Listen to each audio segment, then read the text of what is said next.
Hi everyone! Thank you for joining us on today's episode of Remarkable Spirit, Memories of a Medium. My name is Gabrielle Gardner and I'm a medium. This means that I see, feel, and hear the souls of those who are no longer residing in a physical body, or in more traditional terms, they have died. Death, as I have come to know it, most definitely is not the end. It is simply the turning of a page after completing a chapter. Today will be a bit different once again, in that as I share this experience with a remarkable soul, the majority of it will be focused on what she shared when she came back years after the first time that I met her. The timely significance of what she shared prompted me to share this with you now. And what she shared is beautiful. The impact her transformation in spirit has had on me is also something that is profound. It is beautiful. So for the sake of privacy, I have changed her name to Mary. Mary's case was yet another one that was extremely difficult to work on because of the extreme violence. But when I met her again earlier this year, she had gone through a magnificent transformation. If you've seen previous episodes, you know that these cases affect me very deeply. And I don't just leave them behind when I'm done. I carry them with me. Mary's case is another one of those that I've carried with me. I've been carrying it with me, which is partly why Mary came 4 years after the first time that I met her. Mary's case was one of those that was dark. And I was still caught on the darkness of her murder. But when Mary came back, she helped me to release some of that trauma that I had stored while working on her case. And I was able to shed some of my anger and my grief with her help. I could clearly see that after some time, she was wonderfully healed. She dramatically transformed in spirit. Her illness had become perfect health. Fear had become peace. She quite literally glowed with happiness after that transformation. Had I not experienced it, I would not have believed that such a dramatic transformation could happen. She was and is so full of light now. I'm sharing this with you because this is something that all of our loved ones do with us. They come back and they visit us to assist us in our grieving process, to help us move through the loss, and to help us regain our way in life. And that's what Mary did. So know that if you have experienced this, if you have experienced a loved one returning to assist you, to show you themselves in perfect health, that is very real. They often return to us in dreams. So I want you to not doubt that. That is real. Know that your loved ones are truly visiting you to help you process your grief. So Mary came back for 2 reasons. First, she came back to show me her wellness and to put my mind at ease. The second reason that Mary came back was to show her wisdom, another thing that our loved ones do when they visit us. They share guidance and wisdom and strength. But what Mary shared with me is not just for me. She wants to share this message with many. She would like to share what she has learned since her death with all of us. She wants to share what she has learned in her transformation in spirit with all of you, because it is beautiful and profound and healing and full of love. So take what you can and leave what is not for you, and carry the energy of Mary's incredible soul with you as you leave this moment and you go out into the world ready to make a difference. But I'm getting ahead of myself. Let's briefly start with the first time that I met Mary. Now, Mary's death was heinous, and it was violent. It was an inhuman act. It was repulsive. It was something that I would have liked to believe prior to meeting her, that it doesn't actually happen, but it does. We won't spend much time on what Mary went through because she does not want that. And all of the spirit work that I do is 100% on their terms. I only share what they want shared. but I felt that knowing some of what Mary went through will help you to better understand how massive and beautiful her transformation in spirit truly was, and how profound her new outlook is.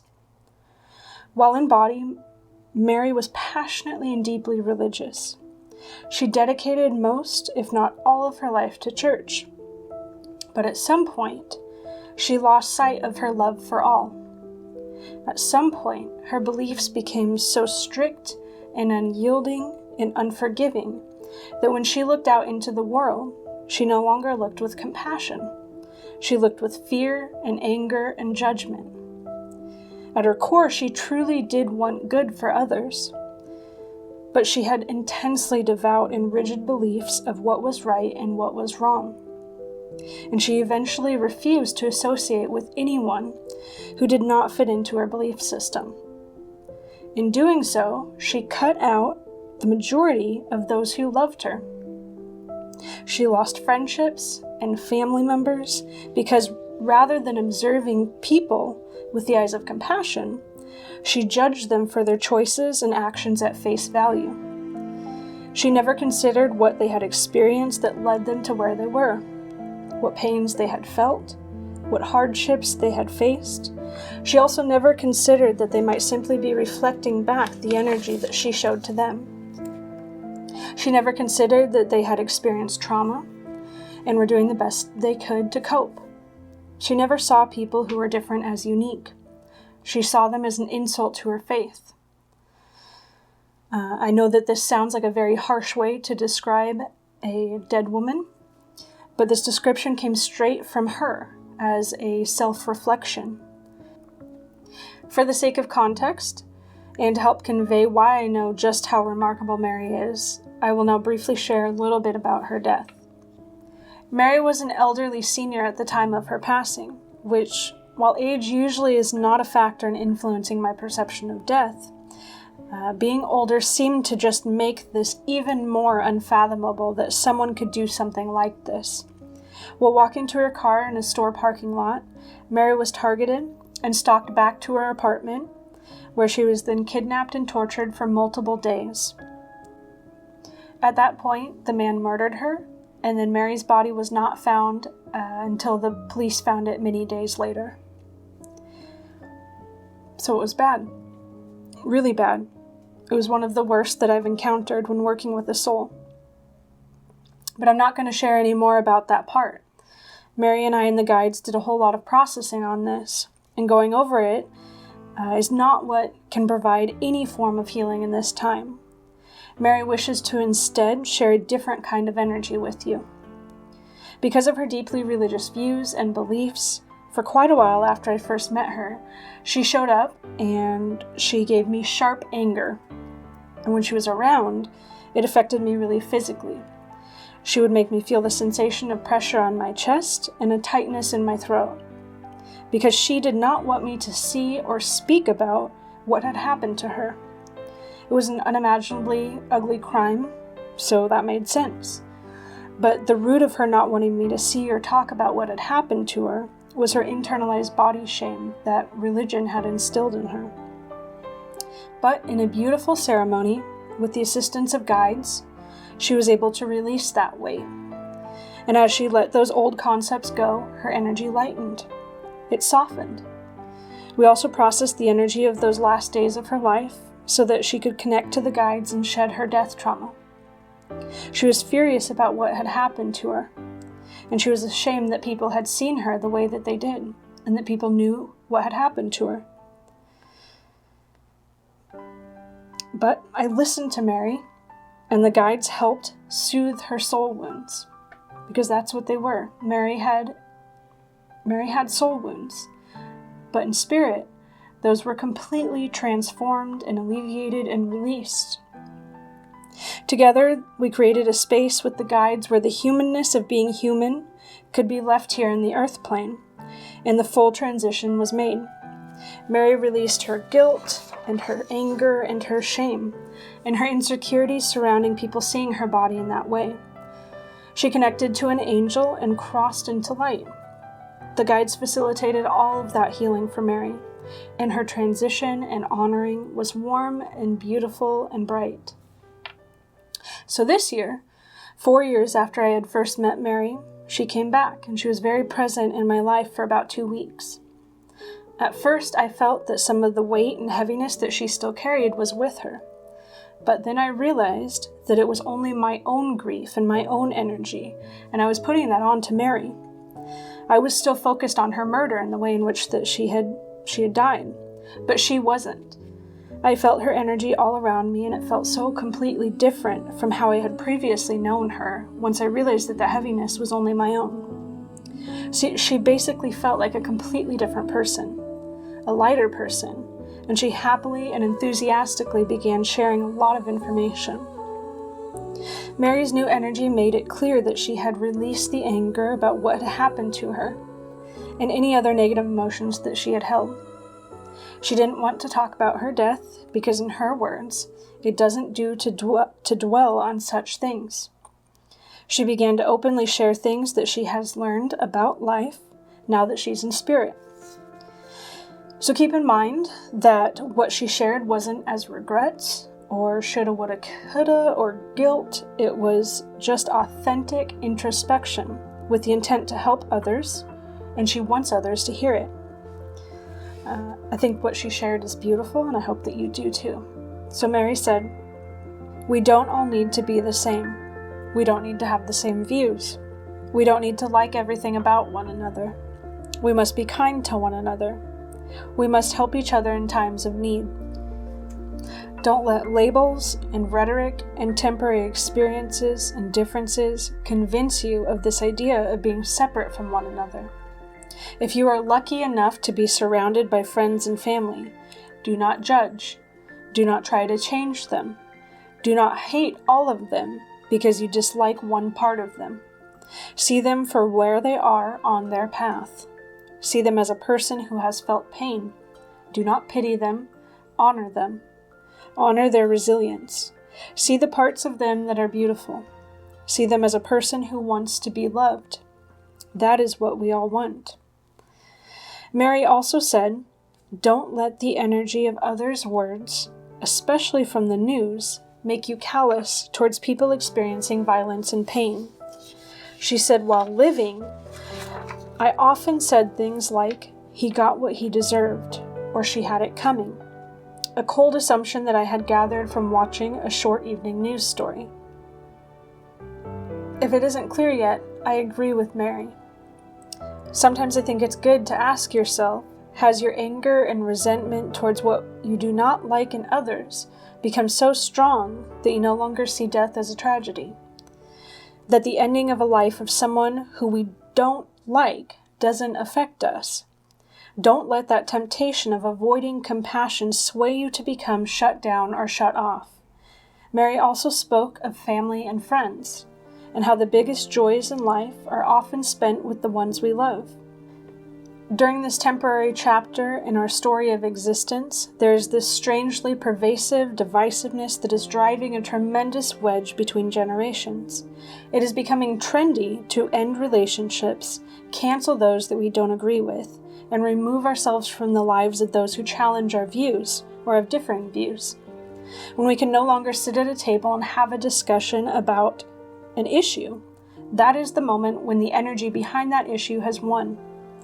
And we can no longer work as a team to bring a new wave of thought, a new wave of connection. Familial and social connections are being let go of and ended left and right due to an inability to sit with someone who does not agree with our views, something Mary also reflected on in her own life. I very much understand setting boundaries to keep yourself safe. If someone continually harms you with their words or their actions, do not feel the need to spend your energy on maintaining that connection. But consider taking a break, sometimes a long break. But understand that people are capable of change. Sometimes it takes a year, sometimes 5, sometimes 10, sometimes it doesn't happen in this lifetime. You do not need to give access to anyone who does not respect your boundaries or who makes you feel unsafe. But consider forgiveness and giving others the option to show you change and growth. Again, if this is not something that you feel you can do, don't force it. But if you feel capable, Spirit has shown that these connections, these relationships that are founded on a temporary separation, where you have a time to grow separately and then come back together after some healing, learning and growing with these people, these are some of the most beautiful and richest of all connections in this life. So hold your boundaries when necessary and give people the chance to do better. Believe that people can learn and change. Let forgiveness heal you and them, and do what you need to love yourself and find happiness. This life is all about relationships and connections. Mary also shared that she had learned the importance of not making assumptions. She said that in life she often said this. She said they did that, so they will always do that. She shared that she has since learned that that simply is not so. And I think she's right. Overgeneralizing leads to dangerous disconnection. Spirit shows that in this time in history, assumptions are driving a wedge between generations. In most cases, on most of today's hot topics, those on both sides of the issues have become harshly intolerant of the other side. When we see others with different views as people that we don't need in our lives, we cut off so much beauty, so much opportunity for learning, and so much opportunity to find ourselves. Those of different generations often lose their relationships due to these disconnections. Children and parents, grandparents and grandchildren. In the community, young people may not speak with or assist the older generation because they're prejudging them, assuming that they're stuck in their old ways. To which Spirit says, so what if they are? We are each here for a reason. And when you're confident in who and what you are, someone disliking something about you or disagreeing with you will have absolutely no effect on you.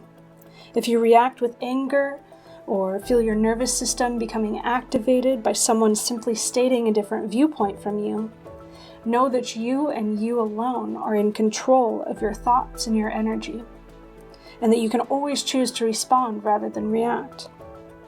Just because someone doesn't like one part of you does not mean that they hate all of you. And you should do your best to not hate all of someone just because of what little you do know about them.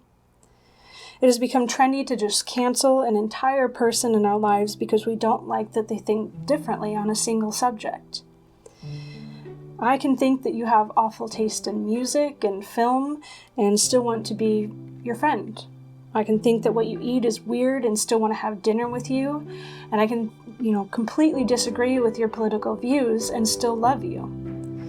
We don't need to like everything about someone to have them in our lives. So don't get caught up in this temporary storm of collective fear and anger and divisiveness. Stay centered in who and what you are and become comfortable with who you are. When you're comfortable with who you are, you're unshakable, you're strong, and you can hear the words of others and not have it affect you so deeply. Mary shared this: keep the connections going. Take breaks when things get heated or uncomfortable. Table the conversation or topic and choose discussions with less of a charge. Give each other room to breathe and cool off. But keep talking to each other. Spirit says, allow people to change. Be less black and white, less dualistic. Remember that we are all only capable of loving others to the level that we love ourselves. So if we have to cut those that we love out of our lives because they have a different opinion, there's something within us that we still have not yet learned how to love fully. This isn't the truth that people want to hear. But when we are able to love all parts of ourselves unconditionally, we're able to love others even when there are parts of them that we don't like. And it's okay to not like all parts of people. We were never meant to like every part of a person. Part of love is loving anyways. And when there are major differences, the real breakthroughs come with exposure. We overcome perceived differences by staying connected to one another. Exposure leads to tolerance. Show those around you the good. Show people that you are a being of light. Spirit says, show people the good and the love that is at the core of that which they fear and do not understand. If you are queer and you see your homophobic neighbor fall in her driveway, don't say, serves her right. Walk across that street and help her stand up and ask her if she's okay. That is how we heal. If you're a practicing Wiccan and you have a Christian neighbor who needs a ride to the store to pick up his groceries because he can't drive any longer, don't think Jesus will help him find a way. Go pick up your keys and offer to take him. That is how we heal. If you're an anti-war Quaker and know a veteran who is suffering from PTSD after being in war violence, don't think serves him right for being a cog in the machine. Go help him find VA resources. Or better yet, help him find a service dog, companion animal to help him. That's how we will heal. And if they lash out when you approach them, know that that is their own wounds and insecurities surfacing. Your kindness is challenging what they thought they knew about you, and they have absolutely no idea how to handle your kindness because it shakes their self-created realities. And that is not for you to take on. Know that that is their own pain being drawn out. But when it is brought to the surface, that is how we heal. So, in the words of the remarkable soul that is Mary, be kind as often as you can. Cross those silly, insignificant lines of temporary human labels that leave us thinking that we are separate. Christian, Catholic, Buddhist, Muslim, atheist, Republican, Democrat, black, white, gay, straight. Don't let those differences stop you from helping one another, from sitting at a table with one another. Check in on your neighbors and friends, especially those who may not be able to care for themselves. Make sure that they have enough drinking water in the summer. Give them a portable heater in the winter. Take them to meals when they are injured.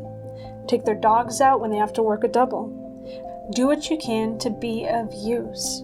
Make their lives better. Care for each other. And most importantly, protect each other when you can. Don't wait for someone else to do it. Don't assume somebody else will do it. Step up to the plate and do it. If you hear a noise in the neighbor's yard in the middle of the night, shine a light out your window and call them to make sure that everything is okay. And if you see an unfamiliar man watching a woman in a parking lot a little too intensely, make sure that she gets home safely. Choose to protect those who cannot protect themselves, whenever and however you can. We're in the midst of an unprecedented age of spiritual transformation, in which compassion is moving to the forefront of the mind. Survival is no longer the only goal. Living a full life of joy and ease is now also a goal. And with that comes reducing harm in any way that we can. So do that. Offer compassion. Be grateful for what you have. Give what you can. Make someone's life a little safer and a little bit easier. Spirit has shown that the ripple effects of one act of kindness really does radiate out into the universe. What you do in this life is powerful. So make your actions a force of good.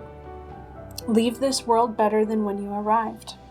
You are a remarkable fractal of the oneness, living temporarily as an individualized expression of the divine.